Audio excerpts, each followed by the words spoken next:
السلام عليكم ورحمة الله وبركاته. الحمد لله الحمد لله وكفى وسلام على عباده الذين اصطفى. أما بعد فأعوذ بالله من الشيطان الرجيم. بسم الله الرحمن الرحيم. ادخلوا في السلم كافة. فقال النبي صلى الله عليه وسلم: القرن من رياض الجنة أو هجرة من حفر النار.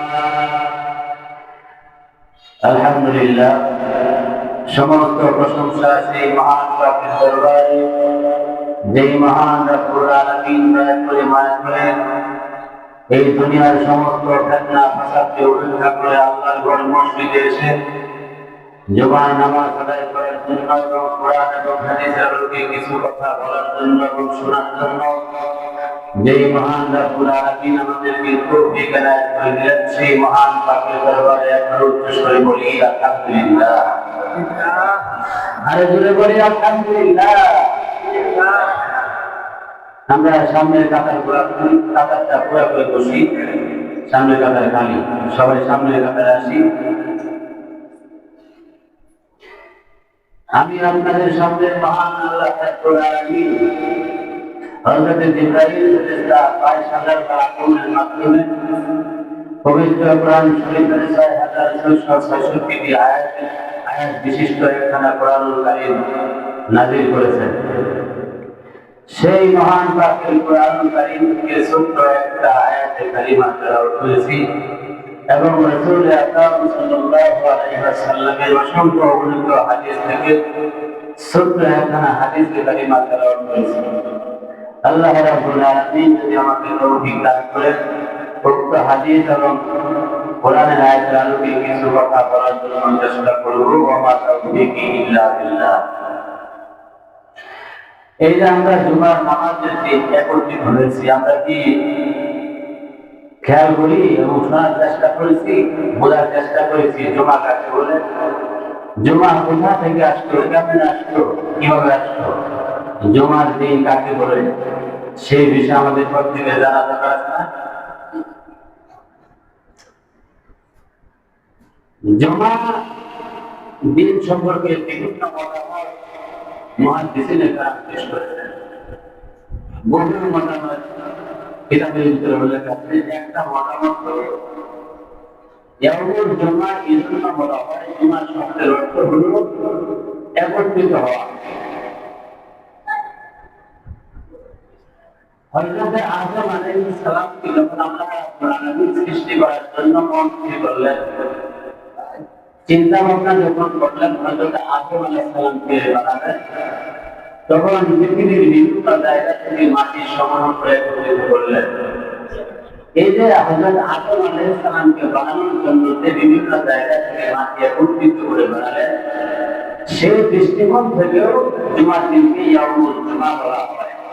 অর্থাৎ একত্রিত করে যখন তারা দুনিয়ার সমস্ত জায়গা থেকে বিভিন্ন জায়গা থেকে একটু একটু মাটি একত্রিত করে দেন, হযরত আদম আলাইহিস সালামকে শুক্রবারে তৈরি করেছিলেন, সেই দৃষ্টিকোণ থেকেও মুহাদ্দিসিনে কেরাম একটা অভিমত পেশ করেছেন যে ইয়াউমুল জুমার দিন। আরেকটা অভিমত হলো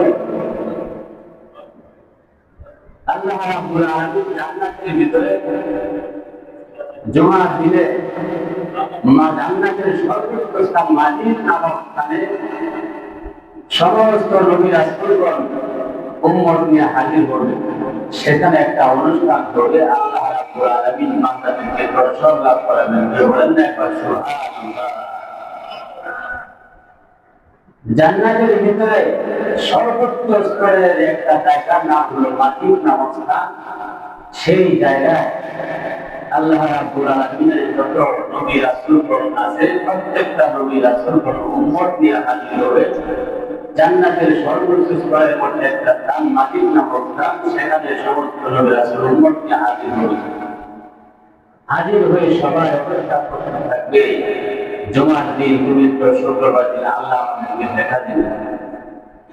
সে দৃষ্টিকোণ থেকে এই দিনটাকে ইয়াউমুল জুমা বলা হয়। অর্থাৎ একত্রিত, যেহেতু সমস্ত নবী রাসূলগণের মধ্যে একত্রের জায়গায় হাজির হয়ে শুক্রবার দিন, সে দৃষ্টিকোণ থেকে জুমার দিনকে ইয়াউমুল জুমা বলা হয়, অর্থাৎ জুমার দিন বলা হয়।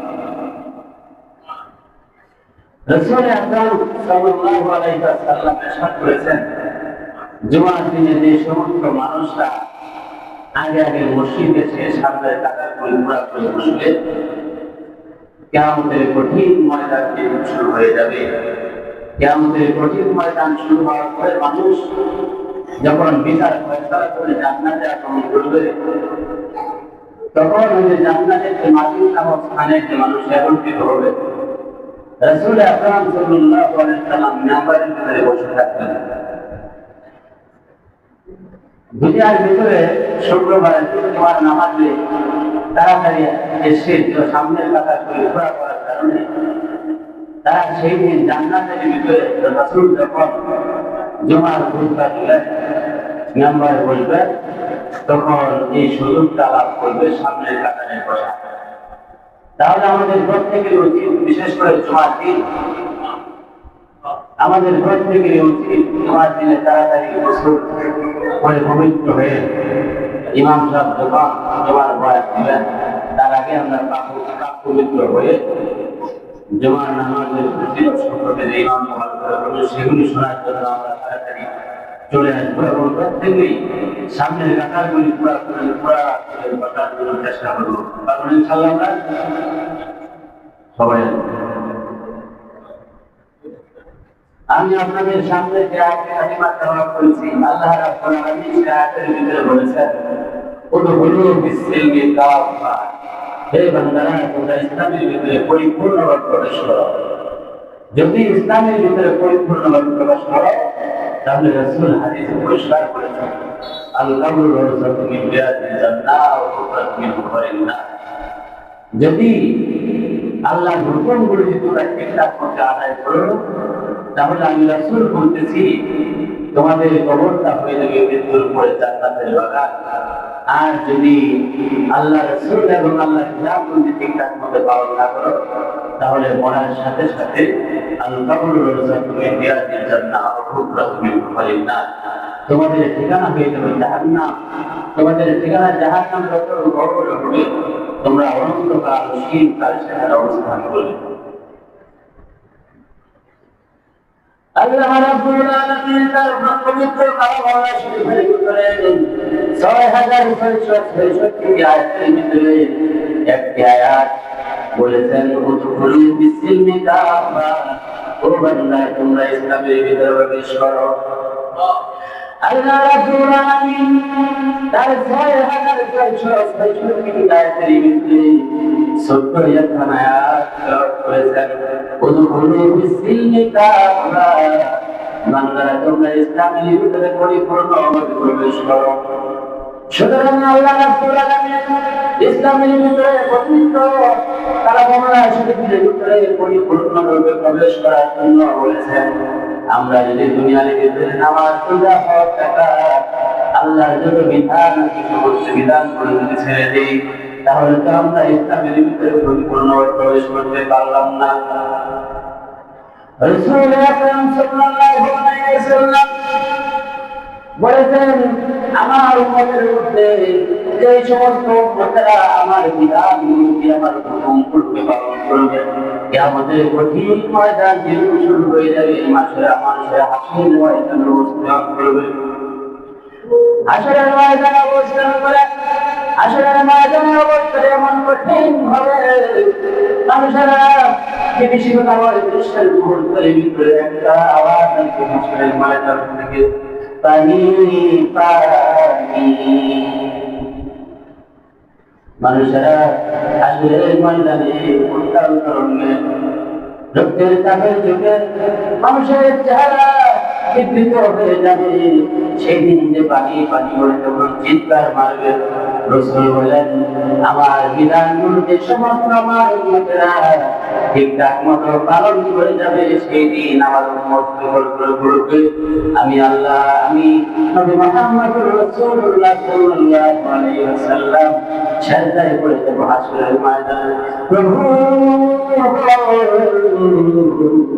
আমার উম্মতের জন্য আমি উহুদের ময়দানে নাম শহীদ করেছি, তাবুকের ময়দানে আমার শরীর থেকে রক্ত ঝরাইছি। প্রভু, আমার উম্মতগুলো আজকে হাসরের ময়দানে অবস্থা আমি বিলুপ্ত হয়ে আছে। আল্লাহ রব্বুল আলামিন আমার উম্মতগুলো হাসরের ময়দানে পানি পানি করে চিৎকার মারে। এই দৃশ্য দেখে আমি সহ্য করতে পারি না। আল্লাহ, আমাকে তুমি দুনিয়ার তাকে সুযোগ দিয়েছিলা, আমি যখন অভাবের কারণে দুনিয়াতে কষ্ট করেছি, তুমি জিবরাইল তার মাধ্যমে তুমি খবর দিয়েছিলে, জিবরাইল আমার বন্ধুকে আমার সালাম দে, বন্ধুর কাছে আমার সালাম দে, বন্ধু যেন কোনো যাতে কোনো চিন্তা না করে, বন্ধুকে যায় বল, বন্ধু যাতে দুনিয়াতে কোনো অভাবের কারণে কষ্ট না করে, বন্ধু যদি রাজি থাকে সারা খাবার থাকে স্বর্ণ বানায় দিই, নিচে দেওয়া টাকা লাগায় দিই, আমার হাতি পাহাড়ে ঘুরে ঘুরে যাবে, আর স্বর্ণ বিক্রি করে করে জীবন পরিচালনা করবে। আমার হাতিদের দুনিয়ার ভিতরে কোনো কষ্ট হবে না। সেদিন আমি বলেছিলাম, প্রভু, দুনিয়ার কোনো আরাম চাই না, দুনিয়ার কোনো সুখ চাই না, আল্লাহ আমি দুনিয়ার কোনো সুখ চাই না, আমি দুনিয়াতে কষ্ট করে যাব। আমার আদরে গুনাহগার উম্মতগুলো যদি কিয়ামতের কঠিন ময়দানে জাহান্নামী হয়ে যায়, আমি যদি দুনিয়াতে এমন ভাবে কষ্ট করে জীবন চলাচল করে যাওয়ার কোনো দুঃখ থাকবে না। রব্বুল আলামিন আমার দুনিয়ার জীবনের কষ্ট রেখে বলে কঠিন হাসরের ময়দানে যাতে আমার উম্মতগুলো বিপদে পড়ে না যায়, সুরাতে জান্নাতের ফিরদাউস পর্যন্ত পৌঁছে যায়, সেটার ব্যবস্থা তুমি করে দিও। বলেন না একবার সুবহানাল্লাহ। রাসূল আকরাম সাল্লাল্লাহু আলাইহি ওয়াসাল্লামকে জিবরাইল ফেরেশতার মাধ্যমে আল্লাহ পাক বারবার ওভার করেছেন, হাবিব 1,24,000 পয়গম্বর বা 2,24,000 পয়গম্বর আমি দুনিয়াতে প্রেরণ করেছি, সবথেকে শ্রেষ্ঠ বলে আমি আপনাকে পাঠিয়েছি এবং আপনার উম্মতদেরকে রাষ্ট্রপতি মাখলুকাত করে সৃষ্টি করে পাঠিয়েছি। আপনি আপনার উম্মতদেরকে নিয়ে দুনিয়াতে কষ্ট করবেন, এটা হতে পারে না। আপনাকে যদি আমি না বানাইতাম, দুনিয়ার ভিতরে যে আসমান জমিন ফুল কায়নাত আছে, আরশ কুরসি লৌহ কলম জান্নাত জাহান্নাম এগুলো বানাইতাম না। আপনি কষ্ট করবেন, সেটা হতে পারে না। হাবিব, আপনি যদি রাজি থাকেন, দুনিয়ার ভিতরে শান্তির ব্যবস্থা আমি করে দেব, আপনার কোনো কষ্ট হবে না। বিশ্বনবী জনাব মুহাম্মদ রাসূলুল্লাহ সাল্লাল্লাহু আলাইহি ওয়াসাল্লাম বলেন, দুনিয়ার সুখ শান্তি দিয়ে আমি কি করব? আমি যদি দুনিয়াতে সুখ হয়ে যাই, কিয়ামতের কঠিন ময়দানে আমার সামনে আমার উম্মতগুলি জাহান্নামী হয়ে যায়, আমি রাসূল সেই দৃশ্যটাকে সহ্য করতে পারবো না। সুতরাং আমি দুনিয়ার ভিতরে কষ্ট করতে রাজি আছি, আমার উম্মতগুলি আমার সামনে কিয়ামতের কঠিন ময়দানে বিচার ফয়সালা হওয়ার পরে যদি জাহান্নামী হয়ে যায়, আমি রাসূল সহ্য করতে পারবো না। প্রভু, দুনিয়ার ভিতরে যত কষ্ট হোক না কেন আমি কষ্ট করে যাব, আমার সামনে তুমি আমার একটা উম্মত জাহান্নামে দিয়ে আমার পরিবার করতে ব্যথা দিও না। রাসূল কি কামনা করছেন? আল্লাহর ওলি হযরত আব্দুল কাদের জিলানী রাহমাতুল্লাহ আলাইহি আল্লাহকে বলতেছে, আল্লাহ আমি তোমার আশিক, তোমার মহব্বতের বন্ধু, আমি তোমার গোলামি করতেছি, দিনে রাত মিলে তোমার গোলামি করি, নামাজ রোজা হজ যাকাত সবকিছু ঠিকঠাক মতো করি। আল্লাহ আমার কোনো দুঃখ থাকবে না, তুমি আমাকে জাহান্নামে দিয়ে দিও, তাতেও কোনো আমার আপত্তি নাই। তোমার এত আমল করার পরে যদি তুমি আমাকে জাহান্নামে দিয়ে দাও, আমার তাতে কোনো আপত্তি থাকবে না, কিন্তু আমার আশা হলো আমি যাতে জাহান্নামে থেকেও যদি তোমাকে আমি দেখতে পারি। আল্লাহ রাব্বুল আলামিন হযরত আব্দুল কাদের জিলানী রাহমাতুল্লাহ আলাইহি বলেন, তুমি আমাকে জাহান্নামে দিয়ে দিও, আমার কোনো আফসোস থাকবে না মনের ভিতরে, কিন্তু জাহান্নামের ভিতরে এমন একটা জায়গায় আমাকে শান্তি দিও, যে জাহান্নামের যে জায়গায় শান্তি দিবে, আমি তোমাকে সুন্দর করে পরিষ্কার করে তোমাকে আমি আপনার কাছে ফিরিয়ে দিতে পারবো। আরেকটা শর্ত হলো, যে জাহান্নামের ভিতরে তুমি আমাকে দিবা, সেই জাহান্নামের সাথে ভিতরে যদি আমার সাথে তুমি থাকো, আমার কোনো আফসোস থাকবে না। আল্লাহ দুনিয়ার ভিতরে যত কষ্ট হোক না কেন, আমরা সবাই ঠিকঠাক মতো জীবন পরিচালনা করে যাবো। আল্লাহ যদি তৌফিক দান করে, আমরা সবাই নিয়ত আছে ইনশাআল্লাহ দুনিয়ার ভিতরে যত কষ্টই হোক না কেন, আমরা আল্লাহ হুকুমের ঠিকঠাক করতে পারবো না ইনশাআল্লাহ। আমরা সবাই চেষ্টা করবো। রাসূল আকরাম সাল্লাল্লাহু আলাইহি ওয়াসাল্লাম বলেছেন, কিয়ামতের কঠিন ময়দান যেদিন শুরু হয়ে যাবে, হাসরের ময়দান যেদিন শুরু হয়ে যাবে, মানুষেরা বিভীষিকাময় দৃশ্য থেকে দৃশ্য থেকে আতঙ্ক হয়ে যাবে। যাদের নেকি হালকা হয়ে যাবে, নেকি কম হয়ে যাবে, তারা জাহান্নামে চলে যাবে, তারা জাহান্নামে থেকে নিয়ে যাবে। হঠাৎ করে বিশ্বনবী জনাব মুহাম্মদ সাল্লাল্লাহু আলাইহি ওয়াসাল্লাম দেখবে, তার একটি বান্দাকে ফেরেশতারা হাতে পায়ে রশি বাঁধিয়া জাহান্নামের দিকে নিয়ে যাইতেছে। নবীজি দেখে বলবেন, ফেরেশতারা রে, আমার দেখতে পাচ্ছি আমার একটা বান্দাকে তোমরা হাতে পায়ে রশি বাঁধিয়া জাহান্নামের দিকে নিয়ে যাও, কারণ কি? রাসূল আকরাম সাল্লাল্লাহু আলাইহি ওয়াসাল্লামকে ফেরেশতারা বলেন, আপনার এই উম্মতের নেকের রকম হালকা হয়ে গেছে, নদীর রকম বাড়ি হয়ে গেছে, তাই ঠিকানা হয়ে গেছে জাহান্নাম। আল্লাহর হুকুমে জাহান্নাম পর্যন্ত পৌঁছে দিয়েছে আমার গায়ে আল্লাহর হুকুমে, তার ঠিকানা জাহান্নাম হয়ে গেছে। আল্লাহ আমাকে হুকুম করেছেন যে ফেরেশতারা আমার এই বান্দাকে জাহান্নামে দিয়ে দে। বান্দা দুনিয়াতে খারাপ কাজগুলো বেশি বেশি করেছে, দুনিয়ার ভিতরে যত ভালো কাজগুলো আছে সেগুলো করে নাই, সেই ফলাফলে নিচে জাহান্নামের ভিতরে গিয়েছে। নবীজি সাল্লাল্লাহু আলাইহি ওয়াসাল্লাম বলল, ফেরেশতা আমার উম্মত গুনাহ করেছে, কিন্তু আমার উম্মতের জন্য যে আমি উহুদের ময়দানে জান্নাত সুখী করেছি, তাইফের ময়দানে আমার শরীর থেকে রক্ত ঝরাইছি, এর বিনিময়ে কি আল্লাহ রাব্বুল আলামিন আমার এই উম্মতটাকে মাফ করে দিতে পারে না? দেখো দাঁড়াও, আমি আল্লাহর কাছে আজকে বেশ আল্লাহর কাছে বলবো, আল্লাহ পাক ইচ্ছা করলে আমার এই বান্দা আমার উম্মতটাকে জাহান্নাম থেকে মুক্তি দিয়ে জান্নাতের ফয়সালা করে দিতে পারে না? কিয়ামতের কঠিন ময়দানে রাসূল আকরাম সাল্লাল্লাহু আলাইহি ওয়াসাল্লাম দোয়া করতে থাকতেন, প্রভু দুনিয়াতে তুমি আমাকে অনেক সুখ শান্তিতে রাখতে চেয়েছিলে, আমার দুনিয়ার জীবন পরিচালনা করতে গিয়ে আমি অনেক কষ্ট করেছি, উহুদ পাহাড়টাকে স্বর্ণ বানাইয়া নিচে দিয়ে চাকা লাগাই দিয়েছিলে, আমাকে বলেছিলে তুমি এই স্বর্ণের পাহাড়টা হয়ে আমি ঘুরে ঘুরে জীবন পরিচালনা করবো, যেখানে দরকার হয় সেখানে স্বর্ণ বিক্রি করে আমার জীবন পরিচালনা করবো। আল্লাহ আমি দুনিয়ার সমস্ত সুখ শান্তি গুলো লাগিয়ে করে আখিরাতে সুখ পেয়েছিলাম। আল্লাহ আজকে আখিরাতের ময়দানে, হাসরের ময়দানে আমার উম্মতকে জাহান্নামে নিয়ে দিয়েছে ফেরেশতারা। আল্লাহ তোমার কাছে আমি আরজি পেশ করলাম, আমার এই বান্দাটাকে তুমি মুক্তি দিয়ে জাহান্নাম থেকে মুক্তি দিয়ে জান্নাতুল ফিরদাউস পর্যন্ত পৌঁছায় দাও। আল্লাহ বলে, প্রভু তোমাদেরকে বলো হাবিব আর কোনো চিন্তা করবেন না, আজকে আপনি হাসরের ময়দানে কাঁদবেন না, দুনিয়াতে উহুদের ইসলামের জন্য আজকে কাঁদা লাগবে না, আজকের দোয়ার বিনিময়ে দুনিয়ার ভিতরে আমার কাছে আরজি পেশ করার কারণে, দুনিয়ার ভিতরে অনেক কষ্ট করার কারণে আপনার সামনে জাহান্নাম হয়ে গেছে যে ঠিকানাটি উম্মতের জন্য, যে উম্মতটাকে মুক্তি দিয়ে জাহান্নাম থেকে মুক্তি দিয়ে আপনার সামনে জান্নাতুল ফিরদাউস পর্যন্ত পৌঁছে দিয়েছি আপনার উম্মতকে।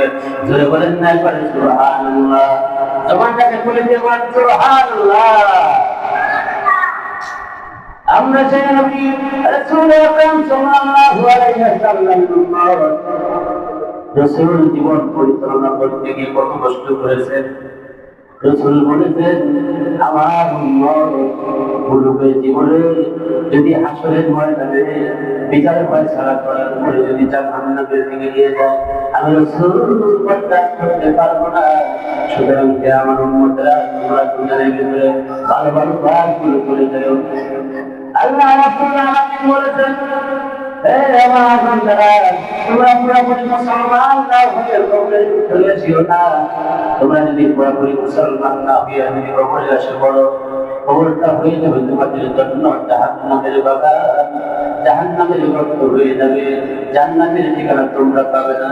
রাসূল আকরাম সাল্লাল্লাহু আলাইহি ওয়াসাল্লাম এই হাদিসে পাকে ইরশাদ করেছেন আল কবরু লাইসাতু মিন জাহিল জান্নাহ আও তুফাতু মিন কুবারিন নার। হে আমার উম্মতরা দুনিয়ার ভিতরে যদি ভালো ভালো কাজ তুমি করে যদি কবরে আসতে পারো কবরে আসার সাথে সাথে শুধু সাথে সাথে আমাদের জন্য কবরটা হয়ে যাবে জান্নাতের বাগান। আর আমার বিধান বলে যদি আল্লাহর হুকুম বলে যদি তোমরা এই চার কথা আমল করে না আসো মৃত্যুবরণ করার সাথে সাথে তোমাদেরকে কবরে রাখা হবে। কবরটাকে যখন সঙ্গে সঙ্গে ফেরেশতারা জাহান্নামের গর্ত বানায় দিবে, জাহান্নামের গর্ত হয়ে যাবে। কবরের ভিতরে এমন আযাব শুরু হয়ে যাবে, কবরের ভিতরে ৯৯টা সাপ দিবে, এক একটা সাপে এক একটা আযাব দেওয়া শুরু করে দেবে। সেই কঠিন কবরের মুহূর্ত আমরা সহ্য করতে পারবো না। তাই আমরা আজকে আজাদি আমাদের উপস্থিত মুসলমান ভাইয়েরা যারা এই দোয়ার মসজিদের ভিতরে উপস্থিত আছেন প্রত্যেকে দোয়া আজাদি জীবনে আর কোনোদিন এত নামাজ ছেড়ে দিব না। যদিও ছুটে যায় কোনো সময় তাহলে আমরা কাজটা বলি সবাই রাজি আছেন ইনশাআল্লাহ? রাজি আছি না? এক ওয়াক্ত নামাজ আমাদের ছুটে না যায়। কিয়ামতের কঠিন ময়দান যেদিন শুরু হয়ে যাবে রাসূল আকরাম সাল্লাল্লাহু আলাইহি ওয়াসাল্লাম দেখবেন একজন উম্মত জাহান্নামী হয়ে যাইতেছে। ফেরেশতাকে জিজ্ঞাসা করবেন এই ফেরেশতারা আমার উম্মতটাকে জাহান্নামে নিয়ে যাও কেন হুজুর? বিধানের পাল্লা ওজন করেছি ওজন হালকা হয়ে গেছে, বদির পাল্লা ভারী হয়ে গেছে, সেজন্য জাহান্নামে নিয়ে যায়। আল্লাহ রাব্বুল আলামিন বলেন ও ফেরেশতা আমার এই বান্দাকে জাহান্নামের দিকে নিয়ে যেও না। ফেরেশতা দেখো বান্দার আমল নামায় কোনো রকম ইবাদত আছে কিনা। ফেরেশতা দেখে আল্লাহকে রাত্রির গভীরে বারান্দায় পড়ে ফজরের আজানের আগে দুই রাকাত নফল নামাজ পড়েছিল তাহাজ্জুদের। আল্লাহ 2 রাকাত তাহাজ্জুদের নামাজ পড়ে তোমার দরবারে গিয়েছিল আল্লাহ 2 রাকাত নফল ইবাদত আছে। আল্লাহ রাব্বুল আলামিন যখন কোন ফেরেশতারা বান্দার নেকি হালকা হয়ে গেছে, কিছু নেকি হালকা হওয়ার কারণে তুমি বান্দাটাকে জাহান্নামের দিকে নিয়ে যাইতেছো। বান্দার আমল নামায় যে নফল ইবাদত আছে, নফল নামাজ আছে, সেই নফল নামাজটাকে আজকে কিয়ামতের কঠিন মুহূর্তে ভরতে পাঠিয়ে করে সওয়াব বৃদ্ধি করে জান্নাতুল ফিরদাউস পর্যন্ত পৌঁছায় দেওয়ার ব্যবস্থা করে দেন। আল্লাহ রাব্বুল আলামিন এমন কৌশল খুঁজে খুঁজে আমাদেরকে জাহান্নাম থেকে মুক্তি দিয়ে জান্নাতের ফয়সালা করে দেওয়ার জন্য চেষ্টা করবেন। আর আমি আপনাদের সামনে আজকে গত জুমায় যে বলেছিলাম এই মসজিদের কাজ বাকি আছে, অনেকে স্বীকারোক্তি দিয়েছিলেন মসজিদে টাকা পয়সা দান করে অনেকে দিয়েছেন। আমরা আপনাদের টাকা পেয়ে মসজিদের একটা টাকা বাকি আছে সেই কাজটা ধরবো এবং বারান্দার ভিতরে কেসিকেট লাগানোর ইচ্ছা আছে আপনাদের টাকার মাধ্যমে। অনেকে টাকা দিয়েছিলেন এই মসজিদের উন্নতির জন্য, আর যারা দেন নাই যদি কেউ টাকা এনে থাকেন আপনারা দিয়ে দেন। আর নতুন করে যদি কেউ স্বীকারোক্তি দিতে চান যে আল্লাহ মসজিদের জন্য আমি 1 বস্তা 2 বস্তা 5 বস্তা সিমেন্ট শুরু হয়ে যাবে। এই কঠিন মুহূর্তে যদি আপনি আপনার ঠিকানা যদি হয়ে যায় জাহান্নাম, তখন যদি আল্লাহর কাছে বলেন আল্লাহ আমি দুনিয়ার ভিতরে নেক কাজ করি নাই ঠিক, নামাজ রোজা ঠিকঠাক মতো করি নাই ঠিক, কিন্তু এবার আমি মসজিদের ভিতরে 1 বস্তা সিমেন্ট দিয়ে তোমার ঘরটাকে নির্মাণ কাজের জন্য 500 টাকা দান করেছিলাম। আল্লাহ তোমার আমি মসজিদে 500 টাকা দান করার কারণে আজকে কি আমাদের কঠিন ময়দানে জাহান্নাম থেকে মুক্তি দিয়ে আমাকে জান্নাতুল ফিরদাউস পর্যন্ত পৌঁছায় দাও। আছেন কোনো ভাই এই মসজিদের উন্নতির জন্য 1 বস্তা 2 বস্তা সিমেন্ট দেওয়ার জন্য কেউ আছেন কি? আর যারা স্বীকারোক্তি দিয়েছেন আমরা টাকা দেবো মসজিদে, যদি কেউ এনে থাকেন দিয়ে দেবেন। আর নামাজের পরে যে আমরা পর্দা ছাড়ি, পর্দে ছাড়ি যে টাকা ওঠার জন্য, এটা আমরা সারা সিস্টেম পাল্টে করেছি। খুতবার আগেই আমরা প্রত্যেক টাকা থেকে একজন একজন করে ভাই দাঁড়িয়ে যান, যারা যারা টাকা আনছেন 20 টাকা করে হাতে হাতে দিয়ে যান। এসিন ভাই দাঁড়ান, হ্যাঁ এসিন ভাই দাঁড়ান। 2 নম্বর কাছে দিয়ে যান, 2 নম্বর কাছে প্রত্যেকটা টাকা থেকে একজন করে ভাই দাঁড়িয়ে যান আর হাতে হাতে টাকা করে